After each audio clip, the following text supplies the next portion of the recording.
अस्सलाम वालेकुम, कैसे हैं सब स्टूडेंट्स। जी मुझे आप लोगों के मैसेजेस मिल गए थे, फ़ोन कॉल्स भी मैंने रिसीव कर ली थी। परेशान होने की बिल्कुल ज़रूरत नहीं है। मैं आप लोगों को एक क्विक सी समरी दे देती हूँ डायरेक्ट इनडायरेक्ट की। एक्चुअली ये मुश्किल चीज़ नहीं होती, लेकिन कुछ इसकी टिप्स हैं, कुछ थोड़े से इसके रूल्स हैं। अगर बच्चे उसको याद कर लें तो हो ही नहीं सकता कि आप पे डायरेक्ट इनडायरेक्ट में कोई मसला हो सके। लेकिन परेशान होने की कोई बात नहीं है। ये मैं 5 से 7 मिनट में इंशाल्लाह आपको एक क्विक साइज का रिव्यू देके आपको डायरेक्ट इनडायरेक्ट की टेंशन से आज़ाद कर दूँगी। बस अब गौर से सुनते जाइए क्या करना है। डायरेक्ट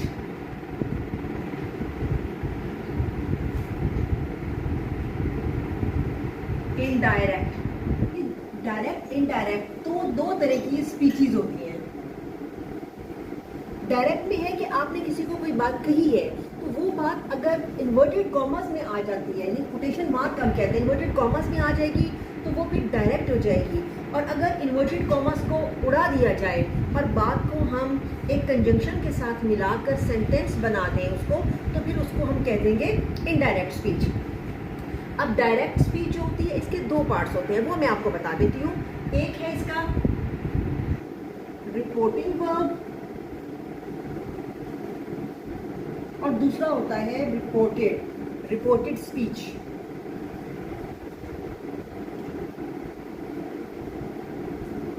अब what is reported verb now?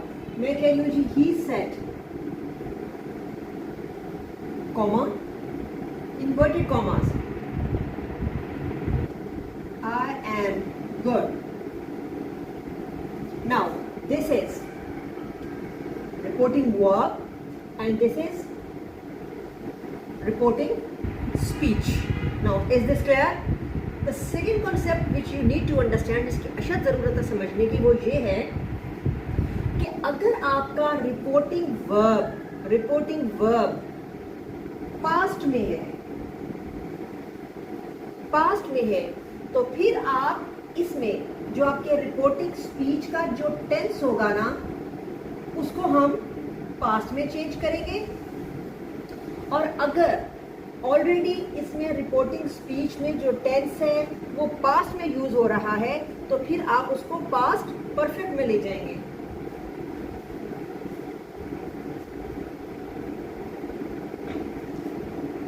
Number 2 rule, अगर रिपोर्टिंग वर्ब आपका प्रेजेंट में है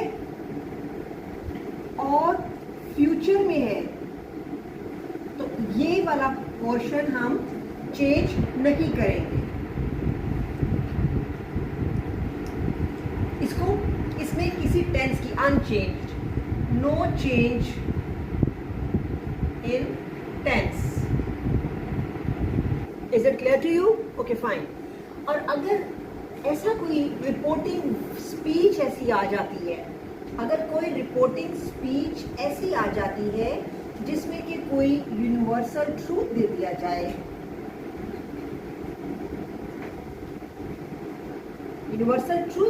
जाए, तो फिर भी आपकी रिपोर्टेड स्पीच सेम रहती है, unchanged. For example, he said,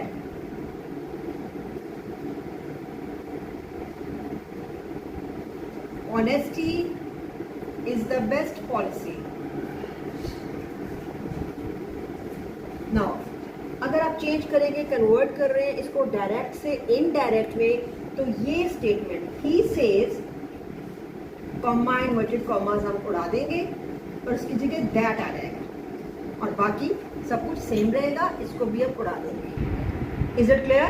तो बस ये जब रिपोर्टिंग वर्ब और reported speech, inverted commas, comma, inverted comma, ये इनको उड़ा के हम इनकी जगह दैट का इजाफा कर देते हैं, सिर्फ दैट लगाते हैं।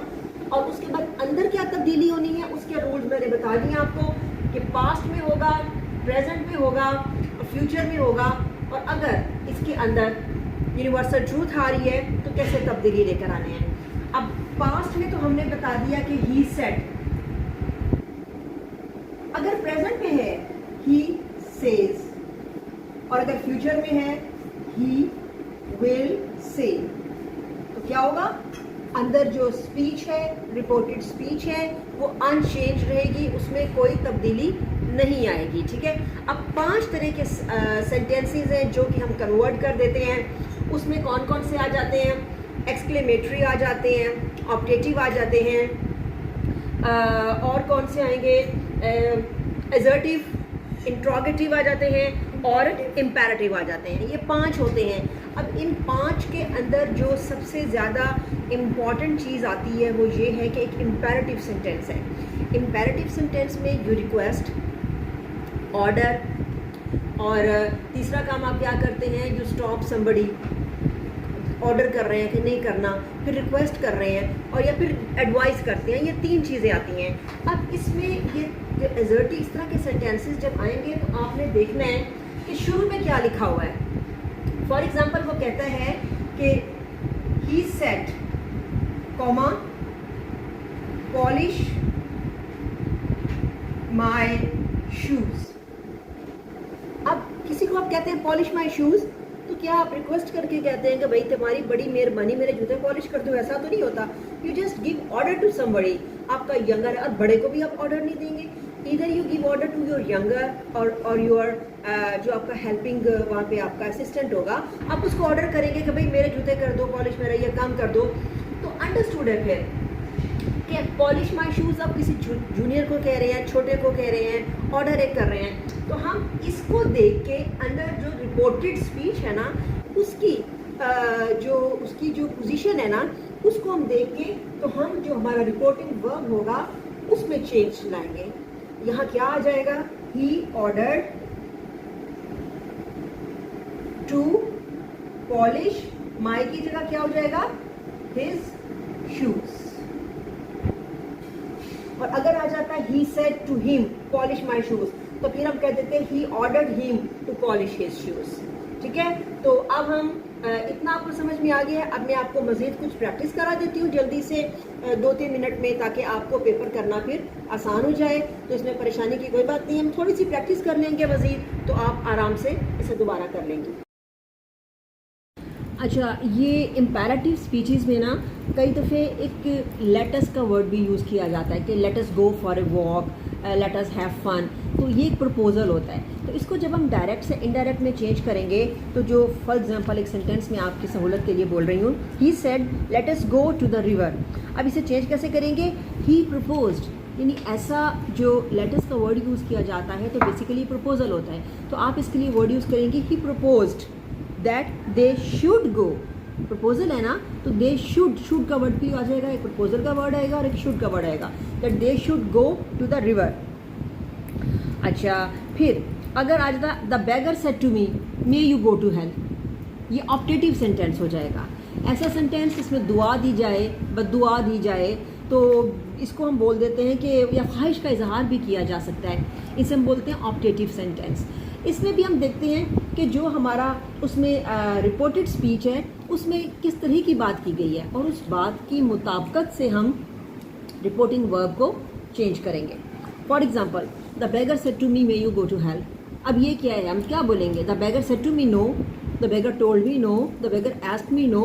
कि बेगर ने तो दुआ दी है मुझे, he prayed for me, no not at all. So beggar cursed me, तो इसमें हम उसका वर्ड क्या यूज़ कर देंगे? Cursed me. और दूसरा क्या होगा? That I might go to hell, में जो होगा वो माइट में तब्दील हो जाएगा, और जो अंदर जो चीज़ दी गई है उसके हिसाब से हम बाहर लिखेंगे ही प्रेड फॉर मी और he cursed for me. He said may you live long, दुआ है, तो उसमें हम कहेंगे कि he prayed for me that I might live long, तो ये दुआ हो गई, तो उसके हिसाब से हम उसको चेंज कर देंगे। तो ये छोटी छोटी सी अंडरस्टैंडिंग की चीज़ें होती हैं जिनको आप समझ लें तो कोई मसला नहीं रह जाएगा, आपके इंशाल्लाह पूरे नंबर फिर आएंगे। तो और इसमें क्या बात है जो मुझे स्टूडेंट्स ने कही थी ख़ास तौर पे, हाँ, एक्सक्लेमेटरी सेंटेंसेस की उन्होंने बात की थी कि उसकी थोड़ी सी हमें एक्सप्लेनेशन दे दें। तो एक्सक्लेमेटरी सेंटेंसेस वो होते हैं इसके खुशी का इजहार किया जाता है, या हैरत का किया जाता है, या गम का इजहार किया जाता है। फॉर एग्ज़ाम्पल, मैं खुशी से कह रही हूँ कि आई वॉन द मैच। अच्छा, ऐसे सेंटेंसेस की पहचान क्या होती है कि खुशी के लिए उसमें हुर्रे का वर्ड यूज़ किया जाता है, और गम के लिए उसमें अलास का वर्ड यूज़ कर दिया जाता है।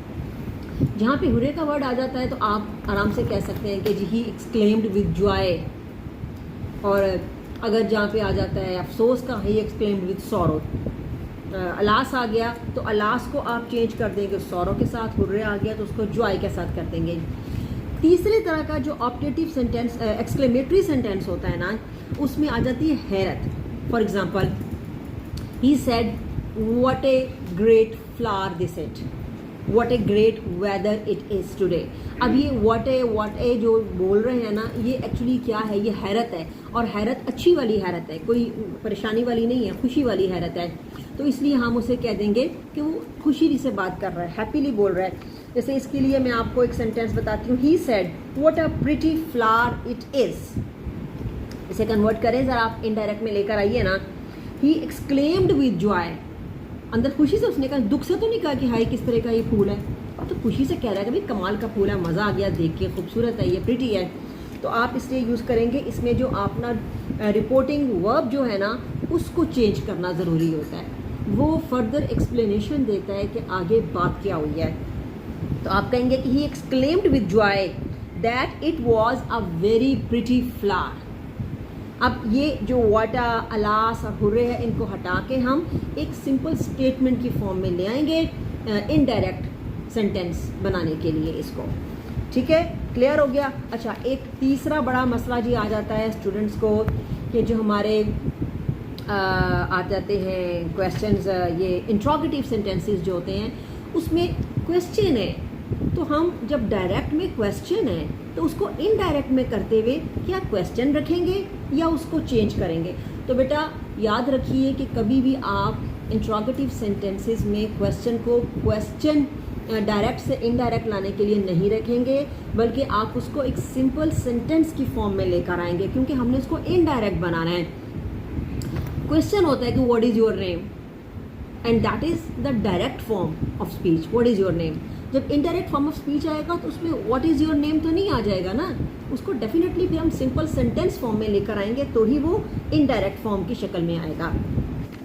अब for example, Ali said to his father where are you going.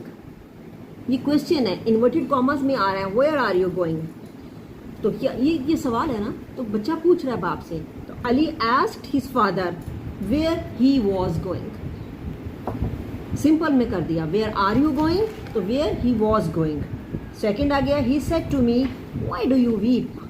Question है, व्हाई डू यू वीप आएगा, she asked me why I wept. Why do you weep, मैंने पहले आपको बताया है इसके लेक्चर के शुरू में कि जो प्रेजेंट टेंस होगा वो पास्ट में बदल जाएगा, पास्ट परफेक्ट में चला जाएगा। तो वो कह रहे हैं कि व्हाई डू यू वीप। तो जब हम उसको इनडायरेक्ट फॉर्म में लेकर आएंगे तो हम कहेंगे कि he asked me that why I wept, she asked me why I wept. इसी तरह का एक ये तो वाई वाला मैंने आपको बता दिया और वेयर वाले क्वेश्चंस बता दिए। अब एक और इम्पॉर्टेंट होता है जो अक्सर एग्जामिनर्स दे भी देते हैं पेपर में, वो आता है कि she said to me do you weep, do you weep, do से शुरू होता है ये सेंटेंस। तो आप कहेंगे कि she asked me if I wept. Do आया, इसको हम वेदर और इफ से कन्वर्ट करते हैं इनडायरेक्ट फॉर्म में, तो इसमें आ जाता है कि शी आस्क्ड मी और he asked me if I wept. एक और आ जाता है जनाब, वो भी बड़ा इंपॉर्टेंट है, I said to him are you ready. अब ये आर से शुरू हो रहा है, आर यू रेडी, तो I asked him weather he was ready, I asked him weather he was ready. फिर एक कैन से भी सेंटेंसेस शुरू हो सकते हैं, जैसे he said to them can you help me, तो he asked them whether they could help him. अब इसमें वेदर भी आ सकता है और अगर इसमें इफ भी लिख दें तो वो भी गलत नहीं होगा, कैन तो दोनों इसमें आ जाएंगे, कन्वर्जेंस करते हैं हम यूज कर सकते हैं। The officer said to him how old are you, the officer asked him how old he was, how old are you, are change हो जाएगा वॉज में। तो ये मैंने आपको इंट्रोगेटिव में जितने टाइप के क्वेश्चन शुरू हो सकते हैं उनकी मिसालें भी दे दी हैं, आपको ऑब्जेक्टिव के बारे में मैंने बता दिया है। इसके अलावा और जिनके बच्चों ने ज़्यादा रिक्वेस्ट की थी कि भाई ये वाले मसाइल ज़रा हमें क्लैरिटी इनकी नहीं हो रही, वो बता दिए हैं। मज़ीद अगर कोई होगा तो मुझे आप वो कर लीजिएगा, कॉल कर लें, चाहे मुझे फिर आप मैसेज कर दीजिएगा, तो मैं फिर आपको वो फर्दर एक्सप्लेन कर दूँगी। तो अभी तो ये चीज़ें थी मेन। अच्छा, दूसरी इंपॉर्टेंट बात होती है कि कुछ ऐसी चीज़ें होती हैं जैसे वक्त है और जगह है, जिनको हम डायरेक्ट से इनडायरेक्ट में लाने के लिए चेंज करते हैं। फॉर एग्जांपल नाउ देन में चेंज हो जाएगा, दिस दैट में चेंज होगा, दीज दोज में चला जाएगा, हेयर देयर में चला जाएगा। तो इसलिए इनको भी जब हम डायरेक्ट से इनडायरेक्ट में लाएंगे तो इनकी भी कन्वर्जन ज़रूरी होती है। तो अच्छा, जब एक छोटा सा मैं आपको एग्जांपल के तौर पे कुछ सेंटेंसेस दे रही हूँ, आप चेक कर लें। He said to me we have done our duty. क्या होगा? ही सेड टू मी, एक कॉमा जुड़ा दें, he said to me that. अब वी हैव, वी प्रेजेंट है ना, ये इसको हम चेंज करेंगे पास्ट में, तो क्या हो जाएगा? वी बन जाएगा दे और हैव बन जाएगा हैड। तो जब ये चेंज हो जाएगा तो फिर डन आवर ड्यूटीज चेंज हो जाएगा डन देयर ड्यूटीज पे। ठीक है, आवर ड्यूटी देयर ड्यूटी हो जाएगा, और वी हैव जो है वी चेंज हो जाएगा दे, और हैव चेंज हो जाएगा हैड में। ठीक है, ये छोटी छोटी सी चीज़ें हैं, आपने याद रखनी एग्जाम में, परेशान बिल्कुल नहीं होना। यू नीड जस्ट प्रैक्टिस करें, इंशाल्लाह बहुत अच्छा पेपर हो जाएगा। और फर्दर मैं आपको इंशाल्लाह अपनी नेक्स्ट वीडियो में जो कहा स्टूडेंट्स ने कि हमें एक्टिव पैसिव का बता दें, तो मैं आपको एक्टिव पैसिव का लेक्चर भेज दूँगी। So have a nice day and good luck all of you. Thank you.